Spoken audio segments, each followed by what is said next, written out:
नमस्कार दोस्तों।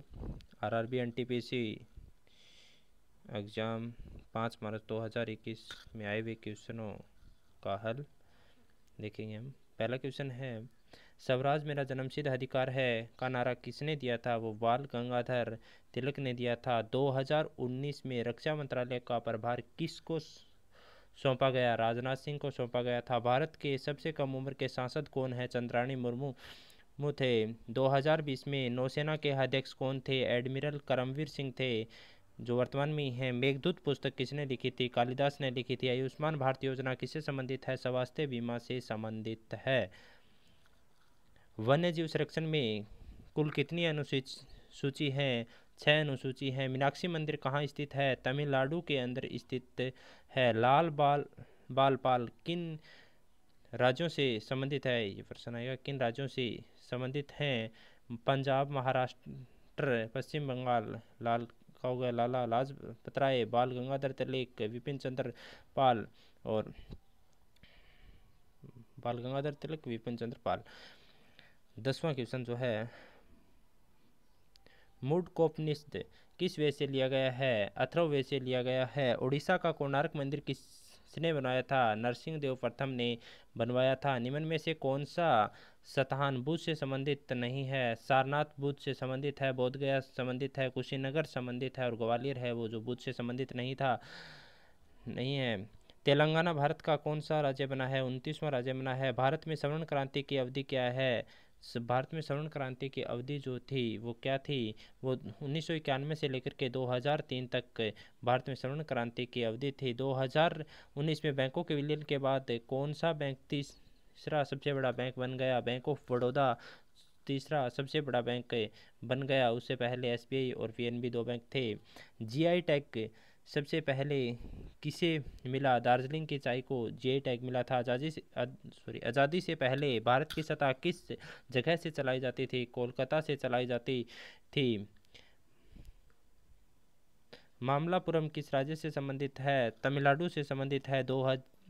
2019 में लोकसभा चुनाव के समय मुख्य चुनाव आयुक्त कौन थे? सुनील अरोड़ा थे। रेड क्लिफ रेखा किन 2 देशों के बीच है? भारत और पाकिस्तान के बीच में रेड क्लिफ रेखा है। 2018 में पद्म विभूषण से सम्मानित व्यक्ति जिसका निधन 2021 में हो गया था, उसका नाम था गुलाम मुस्तफ़ा खान। नाम था उसका, सॉरी ये मिस प्रिंट हुआ है, 22 और 23 क्वेश्चन छूट गया। चलो 24वां क्वेश्चन देखो।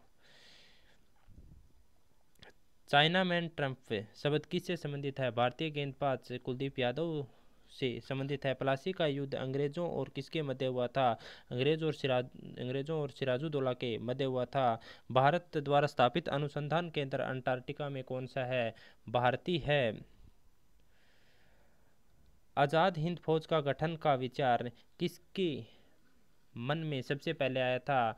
वो आया था कैप्टन मोहन सिंह के मन में आया था। आईटीयू की स्थापना कब हुई थी? 17 मई 1865 को हुई थी। पीरोम का फुल फॉर्म था programmable read only memory. ECG का फुल फॉर्म इलेक्ट्रोकार्डियोग्राम। एसपीएफ का full form sun protection factor. GPRS का full form general packet radio service. CDMA का full form code division multiple access. हर shift में एक दो question full form का आ रहा है। WWF के लोगों में किस जानवर का चित्र अंकित है? वो जॉइंट पाडा का चित्र अंकित है। निम्न में सुपर कंप्यूटर नहीं है। सुपर कंप्यूटर परम है, इका है, पीडीए जो है वो सुपर कंप्यूटर नहीं है। निम्न में संवैधानिक इकाई है। जो संवैधानिक इकाई है वो क्या है? केंद्रीय सूचना आयोग नाम का ऑप्शन था, वही संवैधानिक इकाई है। जीवाणु जनित रोग कौन सा है? डिप्थीरिया दिया हुआ था, वो जीवाणु जनित रोग है। त्वचा और आँखों की बीमारी किस विटामिन के कारण होती है? विटामिन ए के कारण होती है। कपास को बीज से अलग करने की जो प्रक्रिया है उसको क्या कहते हैं? ओटाई कहते हैं। ये प्रश्न ऐसे था, ओटाई कहते हैं। पहली पंचवर्षीय योजना किस मॉडल पर आधारित थी? हेराल्ड डोमर मॉडल पर आधारित थी। Thank you.